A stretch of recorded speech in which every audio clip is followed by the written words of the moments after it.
Her name was Amara, and she was 14 years old. Her skin was the color of rich, warm earth after a gentle rain.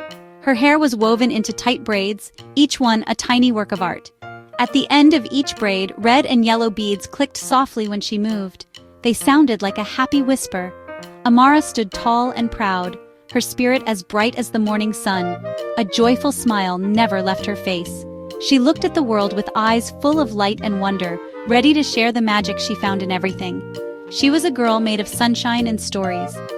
Amara held a smooth wooden staff in her hand. It was her storytelling staff, a gift from her grandmother.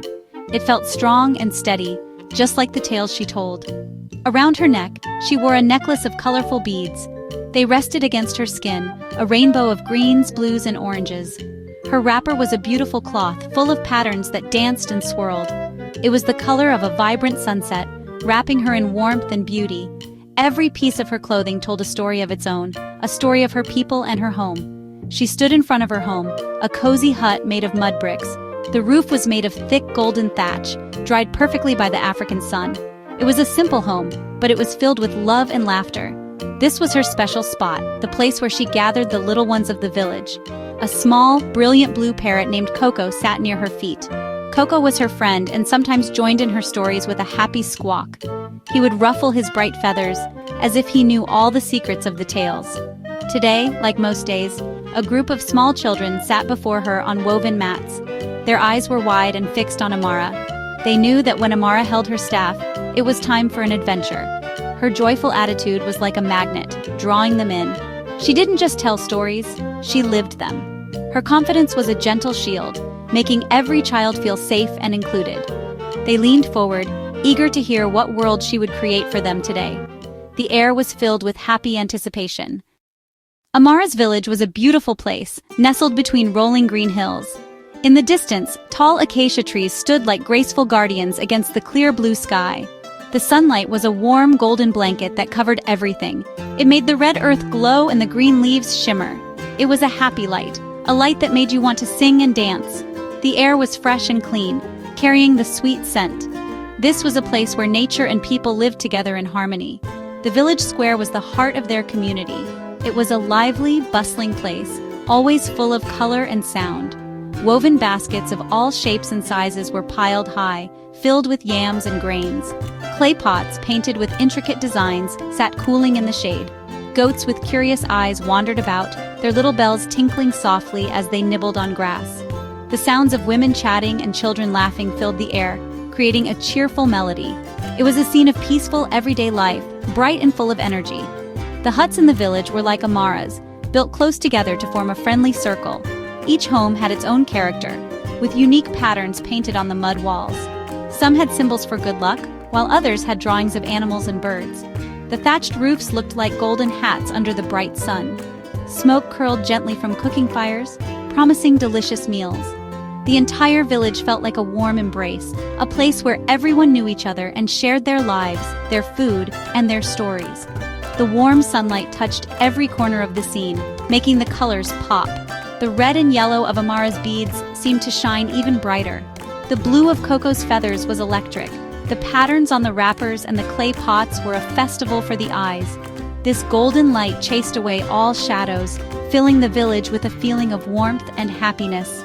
It was the kind of light that made you feel hopeful and safe, a perfect setting for a story that would inspire young hearts and minds.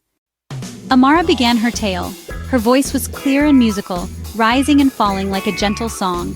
She did not just stand still, she moved with the story. She used her wooden staff to draw pictures in the dirt.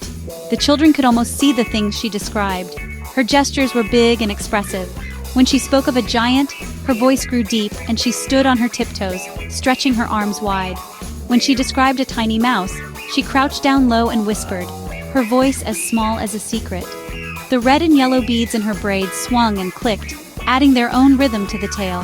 They were like tiny bells, marking the exciting parts of the story. The children watched, mesmerized by her every move. Coco, the blue parrot, was her loyal partner. He seemed to understand the flow of the story. When Amara described a scary lion, Coco would let out a loud squawk, making the children jump and then giggle. When she spoke of a beautiful singing bird, Coco would chirp a sweet, soft melody. His interruptions were always perfectly timed, adding a layer of fun and surprise that the children absolutely adored. He was a small, feathered co-storyteller, his village. Amara used her staff to show how the boy walked a long, difficult path. She pointed it toward the distant hills, making them part of the journey. The golden sunlight made her staff seem magical, like a wand that could bring stories to life. The children's faces were a canvas of emotions. Their eyes grew wide with wonder as Amara described a magical forest. They gasped when the story's hero faced a great challenge. Peals of laughter erupted when Coco the parrot made a funny noise at just the right moment. They were not just listening, they were living the story with Amara. Each child was on a personal journey. The children learned about the importance Amara didn't preach or lecture. She inspired. She showed them that they, too, had the strength and cleverness to overcome obstacles in their own lives. Her stories helped them believe in themselves. As the story came to a happy end, the children clapped their hands and cheered. Their faces were bright with happiness and excitement. They started chatting among themselves, talking about their favorite parts of the tale. One little boy stood up and pretended to be the brave. A little girl gently patted Coco's head, whispering to him. Amara had not just given them a story. She had given them a gift of inspiration that they would carry with them long after the tale was over. Warm, golden sunlight seemed to applaud along with the children. Amara smiled, her heart full. She knew that these stories were important.